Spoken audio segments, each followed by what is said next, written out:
आचार्य श्री के चरणों में प्रणाम करता हुआ निवेदन करूं कि ये धर्म, अधर्म, धर्मनिरपेक्षता और सेकुलरवाद ये चार शब्द हैं, इनके अर्थ क्या और समाज के हित में कौन सा दर्शन है, यही मेरा निवेदन है। धर्मनिरपेक्ष शब्द जो है ये अंग्रेजों की देन है। धर्मनिरपेक्ष हमारे भारत के किसी शास्त्र में नहीं है। धर्मनिरपेक्ष का अर्थ होता है धर्म रहित।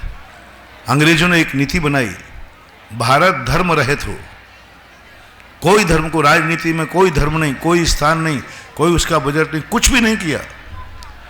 अभी ओम बिरला वजोलिया में आए थे, मैंने कहा धर्म निरपेक्ष नहीं है भारत, धर्म सापेक्ष है भारत। सापेक्ष में निरपेक्ष, निरपेक्ष का अर्थ होता है रहित, सापेक्ष का अर्थ है ये भी है और ये भी है, ये भी है, सब अपने अनेक अनेक अनेक रूप में। और धर्म को, धर्म में आज भी राजनेताओं को स्थान है। धर्म की स्टेज पर आज भी राजनेता आता है, लेकिन राजनीति के स्थान पर धर्म क्यों नहीं और धर्म का नेता क्यों नहीं? ये अंग्रेजों की दुर्नीति से सब बर्बाद है। पहले हर राजनीति में एक गुरु का स्थान होता था, जिसे राजगुरु बोलते थे। ऐसा एक भी राजा नहीं था जो बिना गुरु के रहता हो। और धर्म का सिंहासन होता था, हर राजा के पास धर्म का सिंहासन होता था, इसलिए उसको सतयुग बोलते थे। जिस राज्य में, जिस राजा के पास धर्म का सिंहासन होता है, राजसभा में धर्मात्मा का सिंहासन होता है, उसे सतयुग बोलते हैं। और जहां राजसभा में धर्म का कोई सिंहासन नहीं, धर्म का कोई स्थान नहीं होता, उसे कलयुगी सभा बोलते हैं। अपन कलयुग में जी रहे हैं। ऐसे धर्म सापेक्ष का अर्थ है सबको लेके चलो, सब एक संगठित होकर अपनी अपनी विचारधारा के अनुसार आगे बढ़ रहे हैं। हम दोनों में हमारे, हमने एक उदाहरण दिया करता हूँ, हमारे भारत कैसा है।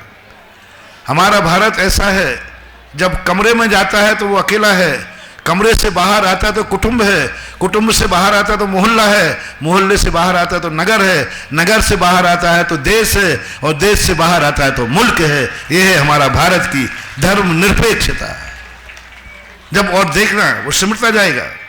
उससे पूछना कि भाई आप, विदेश में कोई पूछे कहाँ से आए, बोले भारत से। भारत में पूछना तो कहाँ से बताओगे? राजस्थान से। और राजस्थान में पूछे तो आप कहाँ बताओगे?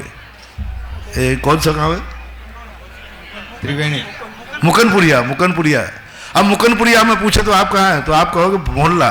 और मोहल्ले में पूछे कि आपका घर कहाँ है, घर। और घर में पूछे आप कहाँ हो, तो कहाँ बताओगे? जल्दी बोल दो, कमरा बताओगे।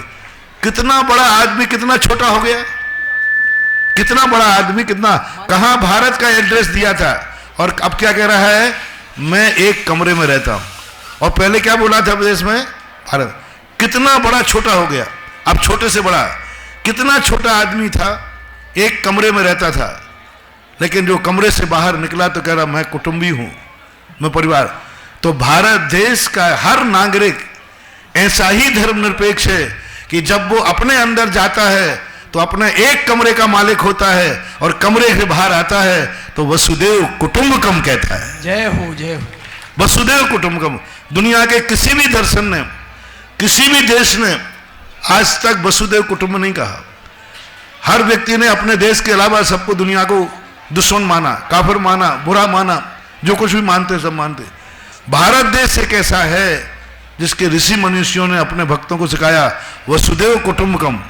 और वसुधा जहां जहां है और वसुधा पर जो है वे सब मेरे कुटुंबी हैं। ये हमारे भारत देश का आदर्श नारा धर्मनिरपेक्षता का नहीं, धर्म सापेक्षता का ध्वज है, यूं मानना चाहिए।